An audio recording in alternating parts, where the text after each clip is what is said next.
Wait லாஸ்க்கு ரொம்ப ரொம்ப help பண்ணக்கூடிய ஒரு விஷயம், ஒரு மார்னிங் ட்ரிங்க் தான் வந்துட்டு நம்ம இந்த வீடியோல பார்க்க போறோம். ஸோ இது வந்துட்டு உங்களுக்கு வெயிட் லாஸ் மட்டும் இல்லாம உடம்புல வந்துட்டு நோய் வராம இருக்கிறதுக்கும் நிறைய நோய்களை சரி பண்றதுக்குமே இது ரொம்ப ரொம்ப உதவியா இருக்கும். அது என்னன்னு பாத்தீங்கன்னா நெய். நெய் வந்துட்டு ஆயுர்வேதத்துல வந்துட்டு ரொம்ப நல்ல ஒரு மருந்தா வந்துட்டு ரொம்ப வருஷமா பயன்படுத்திட்டு இருக்காங்க. இப்ப இந்த நெய்யை வந்துட்டு எப்படி சாப்பிடலாம் அப்படிங்கிறதையும் அதோட பெனிஃபிட்ஸ் என்ன அப்படிங்கிறதையும் வந்து இந்த வீடியோ டீடைல்டா பார்க்கலாம் வாங்க. சோ நம்ம வெண்ணையா சாப்பிடுறதை விட அதை உருக்கி நெய்யா சாப்பிடும் போது அதோட பலன்கள் வந்து நமக்கு நிறையவே கிடைக்கும். இந்த வெண்ணெயை வந்துட்டு நம்ம உருக்கி நெய்யா எடுக்கும் போது அதுல உள்ள lactose, milk solids, water content எல்லாமே வந்துட்டு ரிமூவ் ஆயிடும். சோ அது போக மீதி உள்ள சில நியூட்ரியன்ஸும் சில சத்துகளும் சில வகையான கொழுப்பு அமிலங்களும்லாம் வந்துட்டு நமக்கு இந்த நெய்ல ஃபுல்லா கிடைக்கும். இதுல வந்துட்டு பாத்தீங்கன்னா உங்களுக்கு vitamin A, D, E, K இந்த மாதிரி கொழுப்புல கரையக்கூடிய வைட்டமின்ஸ் வந்துட்டு நமக்கு எல்லாமே இதுல நிறையவே கிடைக்கும். இதுல பியூட்ரைட் அப்படிங்கிற ஒரு கொழுப்பு அமிலமும் இருக்கு, நிறைய ஆன்டி ஆக்சிடென்ட்ஸும் இருக்கு. நீங்க ஒரு ஸ்பூன் நெய் சாப்பிட்டீங்கன்னாவே அதுலயே வந்துட்டு உங்களுக்கு ஒரு 10 to 15 கிராம் வந்துட்டு கொழுப்பு நிறையவே கிடைக்கும். இது எல்லாமே நல்ல கொழுப்பு தான். சேச்சுரேட்டட் ஃபேட்டா இருந்தாலுமே உங்க உடம்புக்கு நல்லதை செய்யக்கூடிய கொழுப்பு தான் வந்து இந்த நெய்ல இருக்கு. சோ உங்களுக்கு வந்துட்டு பால் ஒத்துக்கல, பாலோட பொருட்கள்லாம் ஒத்துக்கல அப்படின்னாலுமே நீங்க வந்துட்டு இந்த நெய்யை தாராளமா எடுத்துக்கலாம் கொழுப்புக்காக. ஏன்னா இந்த பால்ல இருக்கக்கூடிய லாக்டோஸ் வந்துட்டு நம்ம நெய்யா வந்துட்டு கடைசியா நமக்கு கிடைக்கும் போது அதுல நிறையவே இந்த லாக்டோஸ் ரொம்ப கம்மியாயிட்டு ரொம்ப ரொம்ப மினிமம் அமௌண்ட் தான் இருக்கும். இது வந்துட்டு உங்களுக்கு உடம்புல தொந்தரவு எதுவும் பண்ணாது. சோ நீங்க இதை தாராளமா எடுத்துக்கலாம். சோ இதோட பெனிஃபிட்ஸ் பலன்கள் அப்படின்னு பாத்தீங்கன்னா முதல்ல வந்துட்டு நம்மளோட கட்டுக்கு இது ரொம்ப ரொம்ப ரொம்ப ஒரு சூப்பரான அமிர்தம்னு சொல்லலாம். நம்மளோட கட் லைனிங்க வந்துட்டு ரொம்ப ஸ்ட்ரென்தன் பண்ணும். இதுல இருக்கக்கூடிய அந்த பியூட்ரேட் அப்படிங்கிற கொழுப்பு அமிலம் வந்துட்டு நம்மளோட கட் லைனிங்க ரொம்பவே ஸ்ட்ரென்தன் பண்ணும், ஹீல் பண்ணும். நம்ம ஜீரணத்தை வந்துட்டு நல்லா ஸ்டிமுலேட் பண்ணும். இதுல இருக்கக்கூடிய அந்த அக்னின்னு சொல்லுவாங்க, அந்த டைஜஸ்டிவ் ஃபயர் வந்துட்டு நல்லாவே இந்த நெய் ஸ்டிமுலேட் பண்ணிவிடும். நம்ம உடம்புல வந்துட்டு இந்த நெய் நீங்க ரெகுலரா எடுத்துக்கும் போது உணவுல எடுத்துக்கக்கூடிய மற்ற சத்துக்களுமே குடல்ல வந்துட்டு நல்லாவே அப்சார்ப் ஆகும். அது மட்டும் இல்லாம நான் ஏற்கனவே சொன்ன மாதிரி கொழுப்புல கரையக்கூடிய வைட்டமின்ஸ் இந்த ஏ, டி, இ, கே இது எல்லாமே உடம்புல வந்துட்டு நல்லாவே அப்சார்ப் ஆகும். இதோட குறைபாடுகள் உங்களுக்கு இருந்தாலுமே நெய் நீங்க ரெகுலரா எடுத்துக்கும் போது அது சரியாகும்.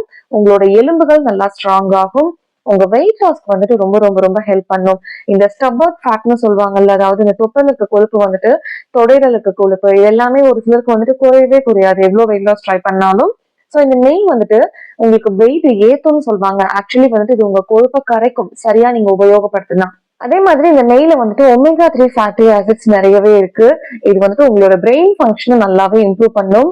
வயசானவங்களுக்கும் சரி குழந்தைங்களுக்கும் சரி நல்ல மெமரி பவர் ஜாஸ்தி ஆகுறதுக்கும் நல்லா யோசிக்கிறதுக்கும் வந்துட்டு இந்த நெய் வந்துட்டு ரொம்பவே ஹெல்ப் பண்ணும். அதே மாதிரி இந்த நெய்ல வந்துட்டு வைட்டமின் இ நமக்கு நிறைய இருக்கிறதுனால உங்களோட தோல் வந்துட்டு நல்லா மினுமினுப்பா இருக்கிறதுக்கும் உங்க முடி நல்லா ஸ்ட்ராங்கா இருக்கிறதுக்குமே இது ரொம்ப ஹெல்ப் பண்ணும்.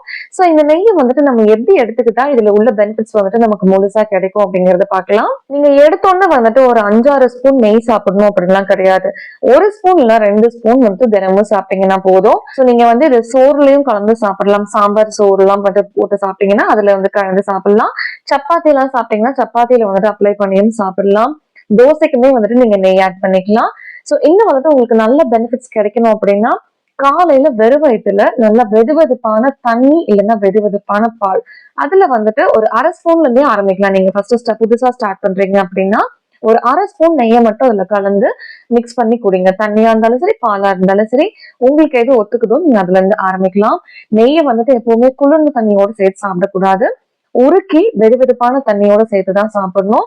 சோ அப்பதான் வந்துட்டு அது நமக்கு இதயத்துக்கும் ரத்த குழாய்களுக்கும் வந்துட்டு நல்லது செய்யும். வெயிட் லாஸ்க்கு வந்துட்டு அது இன்னும் உங்களுக்கு ஹெல்ப் பண்ணும் அப்படின்னு நினைச்சீங்கன்னா காலையில நீங்க காஃபி குடிக்கிறீங்கல்ல, அந்த காலையில எழுந்ததும் உங்களுக்கு காஃபி குடிக்கிற பழக்கம் இருக்கு, ஆனா அதே கொஞ்சம் ஆரோக்கியமானதா மாத்தணும் அப்படின்னா காஃபில போடுற இந்த பால் சர்க்கரையை முடிஞ்சா கட் பண்ணிருங்க. இல்ல அப்படின்னாலும் பரவாயில்ல, அதுல வந்துட்டு கொஞ்சமா நெய் மிக்ஸ் பண்ணி குடிக்க ஆரம்பிங்க. சோ இது வந்துட்டு காலையிலேயே உங்களோட ஃபேட் பர்னிங்க ஸ்டார்ட் பண்ணி விட்டுரும். இது வந்துட்டு வெயிட் லாஸ்க்கு ரொம்பவே ஹெல்ப் பண்ணும். நான் வந்துட்டு ஏற்கனவே ஒரு வீடியோல சொல்லியிருப்பேன் துவரம்பருப்பு சாம்பார் வந்துட்டு அதிகம் சாப்பிடாதீங்க அப்படின்னு சொல்லிட்டு. அது ஏன்னு சொல்லிட்டு ஒருத்தவங்க கமெண்ட்ல கேட்டிருந்தாங்க. ஏன்னா துவரம்பருப்புல வந்துட்டு ஒரு வகையான டாக்ஸின்ஸ் வந்துட்டு இருக்கும். அதை நீங்க சரியா வந்துட்டு ஊற வச்சு அந்த தண்ணியை கலைஞ்சிட்டு அதுக்கப்புறம் சமைச்சு சாப்பிட்டீங்கன்னாலுமே அதுல வந்துட்டு சில வகையான நியூரோடாக்சின்ஸ் இருக்கும். சோ அதுல வந்துட்டு நீங்க சாப்பிடும் போது அந்த சாம்பார்ல நெய் போட்டு சாப்பிடுற பழக்கம் நம்ம ஊர்ல அதனாலதான் எப்பவுமே தோன்று இருந்துட்டு வருது. அந்த நெய் போடும்போது இந்த டாக்ஸின்ஸை வந்துட்டு நியூட்ரலைஸ் பண்ணிடும். சோ கண்டிப்பா நீங்க பருப்பு சாம்பார், பருப்பு குழம்பு எது சாப்பிட்டீங்கன்னாலும் நெய் 1 ஸ்பூன் 2 ஸ்பூன் வந்துட்டு கட்டாயமா ஆட் பண்ணிக்கோங்க. சோ நெய் வந்துட்டு நீங்க ரெகுலரா சாப்பிட்டீங்கன்னா உங்களுக்கு வந்துட்டு மலச்சிக்கல் பிரச்சனை கண்டிப்பா இருக்கவே இருக்காது. தோல் வந்துட்டு வறண்டு போறது, வாய் வறண்டு போறது, இந்த மாதிரி பிரச்சனைகளுக்குமே வந்துட்டு நெய் ஒரு நல்ல மருந்தா வந்துட்டு இருக்கும். நெய் வந்துட்டு சேச்சுரேட்டட் ஃபேட் இருக்குன்னு சொல்லிட்டு நீங்க பயந்துட்டு இருக்க வேண்டாம். அதுல வந்துட்டு லிமிட்டா எடுத்துக்கிட்டீங்க அப்படின்னா கண்டிப்பா உங்களுக்கு அது உடம்புக்கு நல்லதான் செய்யும். எதுவுமே அதாவது அளவுக்கு மிஞ்சினால் அமிர்தமும் நஞ்சுங்கிற மாதிரி நெய்யுமே வந்துட்டு நீங்க ரொம்ப அதிகமாவும் சாப்பிடக்கூடாது. அதே நேரம் நெய் சாப்பிட சொன்னீங்க அப்படின்னு சொல்லிட்டு இந்த மைசூர் பாகு, கேசரி அதுல உள்ள நெய்லாம் வந்து கண்டிப்பா உங்களுக்கு ஆபத்து தான். எப்பவுமே இனிப்புல போட்டு நெய் வந்துட்டு நீங்க சாப்பிட வேண்டாம். நெய்யை வந்துட்டு நெய்யாவே சாப்பிடுங்க, உணவுல கலந்து சாப்பிடுங்க. இல்லைன்னா நான் ஏற்கனவே சொன்ன மாதிரி காலையில வெறும் வயிற்றுல சாப்பிடுங்க. அதுதான் வந்துட்டு உங்க உடம்புக்கு நல்லது செய்யும். இது வந்துட்டு பாத்தீங்கன்னா ஒரு பழங்காலத்து அறிவியலையும் இப்ப மாடர்ன் சூப்பர் ஃபுட்னு சொல்றாங்கல்ல, இது ரெண்டுக்குள்ளேயும் ஃபிட் ஆகக்கூடிய ஒரு அருமையான உணவு தான் வந்துட்டு இந்த நெய். இது வந்துட்டு நீங்க ரெகுலரா எடுத்துக்கும் போது ஒரு 10-15 நாள்லயே உங்களோட எனர்ஜி லெவல் நல்லா இம்ப்ரூவ் ஆகுறத பார்க்க முடியும். எந்நேரமும் வந்துட்டு சோர்வாவே இருக்கீங்கன்னாலும் இந்த நெய் நீங்க ரெகுலரா சாப்பிடுங்க. உங்க ஜீரணமும் நல்லா இருக்கும். உங்களோட குடல்ல இருக்கக்கூடிய பவுல் மூமெண்ட்ஸ்ன்னு சொல்லுவோம், அதாவது மலச்சிக்கல் பிரச்சனை இருந்தாலுமே அது நல்லாவே கிளியர் ஆகும். நீங்க வந்துட்டு இது ஆக்சுவலி உங்க ஸ்கின்னுக்குமே அப்ளை பண்ணலாம். நல்ல குளிர்காலத்துல எல்லாம் வந்துட்டு உங்களுக்கு ஸ்கின் ரொம்ப ட்ரை ஆகுது அப்படின்னா இந்த நெய்யை வந்துட்டு லைட்டா எடுத்து அப்ளை பண்ணீங்கன்னாவே ஸ்கின் ரொம்ப சாஃப்டா இருக்கும். நைட் டைம்ல அப்ளை பண்ணிக்கோங்க, இல்லைன்னா குளிக்க போறதுக்கு முன்னாடி வந்துட்டு அப்ளை பண்ணிட்டு அதுக்கப்புறம் குளிங்க. இது வந்துட்டு ரொம்ப நரிஷ் பண்ணும் உங்களோட ஸ்கின், முடி எல்லாத்தையுமே. உங்களுக்கு வந்துட்டு உடல் சூடு வந்துட்டு ரொம்ப அதிகமா இருந்தது அப்படின்னா நெய் வந்துட்டு நீங்க பகல் நேரத்துல குடிக்கலாம். இல்ல சாப்பாட்டுல போட்டு சாப்பிடலாம். குடிக்கிற மாதிரி இருந்தா பகல் நேரத்துல மதிய டைம்ல எல்லாம் சாப்பிட்டதுக்கு அப்புறம் ஒரு 1/2 மணி நேரம் கழிச்சு அதே மாதிரி வெதுவெதுப்பான தண்ணியில கலந்து குடிங்க. உடல்ல இருக்கக்கூடிய அதிகப்படியான வெப்பம் நல்லாவே கம்மியாகும். இது வந்துட்டு உங்களுக்கு ரத்த குழாய்கள் இருக்கக்கூடிய பிரச்சனைகளையும் சரி செய்யும். உங்களுக்கு வெரிகோஸ் வெயின் இருக்கு, இல்ல பைல்ஸ் ப்ராப்ளம் இருக்குன்னாலும் தாராளமா வந்துட்டு நீங்க இதை ட்ரை பண்ணலாம். சோ இதை வந்துட்டு ஒரு ரிச்சுவலாவே நீங்க வந்துட்டு ரெகுலராவே ட்ரை பண்ணுங்க. வாரத்துல ஒரு 3 தடவை குடிச்சீங்கன்னா கூட போதும், உங்களுக்கு வந்துட்டு ஒரு பெனிஃபிட்ஸ் எல்லாம் கிடைக்க ஆரம்பிச்சிடும். வெயிட் லாஸ்க்கு முயற்சி பண்ணிட்டு இருக்கீங்கன்னா நான் முன்னாடி சொன்ன மெத்தட்ல கண்டிப்பா ட்ரை பண்ணி பாருங்க. இது கண்டிப்பா உங்க உடம்ப கெடுக்காது. நீங்க அளவோடு எடுத்துக்கிற வரைக்கும் ஏகப்பட்ட பெனிஃபிட்ஸ் இருக்கு. சோ கண்டிப்பா இந்த பெனிஃபிட்ஸ் எல்லாம் மிஸ் பண்ணிடாதீங்க. ட்ரை பண்ணி பார்த்துட்டு எப்படி இருக்குன்னு கமெண்ட்ல சொல்லுங்க. உங்களுக்கு இதை பத்தின சந்தேகங்கள் எதா இருந்தாலும் நீங்க தாராளமா கமெண்ட்ல கேட்கலாம். நான் அதை பத்தி அடுத்த வீடியோல சொல்றேன். சோ அடுத்த வீடியோல பார்க்கலாம். நன்றி.